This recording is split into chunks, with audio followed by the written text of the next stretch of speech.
Now, a group of 200 US Marines have arrived in Australia on a 6-month training deployment. That's as the country is bolstering its military influence in the Asia-Pacific. Washington is to establish a rotational presence of up to 2,500 personnel in the country in the coming years. Well, to talk more about this, we're joined live now by New Zealand-based researcher and Asia specialist Tim Beal. Thank you for joining us here on RT today. Why does the US believe it needs a greater military presence in the region, do you think? Well, because of China. Obviously, the United States is very worried about the rise of China and is taking moves to counter that. To some extent, also influenced by the American election. The American presidents obviously have to act tough. But strategically, it is all to do with the rise of China.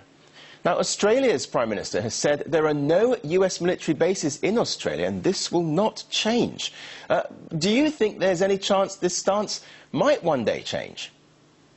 No, I don't think so, because bases nowadays are not what they were in the past. I mean, she's probably, legally speaking, quite right. There are no American bases.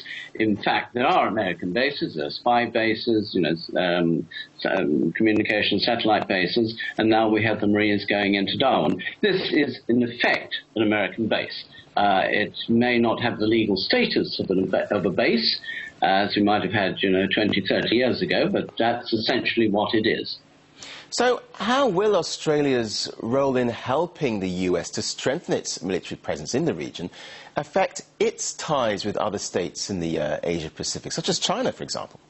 Well, China, of course, is a big one. No, I mean, Australia shares a problem with all other states in the region. We have this fundamental problem of the declining United States, rising China, and then we have all these subordinate countries in their various ways.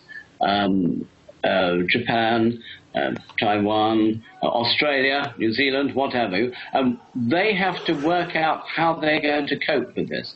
Now, the Australians, the present Australian government is being rather stupid, I think, and there are various people in Australia who are very worried about what is happening. So Australia is getting itself unnecessarily in conflict with China, and yet China not merely is a rising power, but China is its major economic partner. So it's going to have all sorts of consequences. Now, Washington has recently announced plans to build anti-missile shields in the Asia-Pacific and Middle East, akin to the European project, really, which is already opposed by Russia. Will countries in both of those regions welcome this, do you think?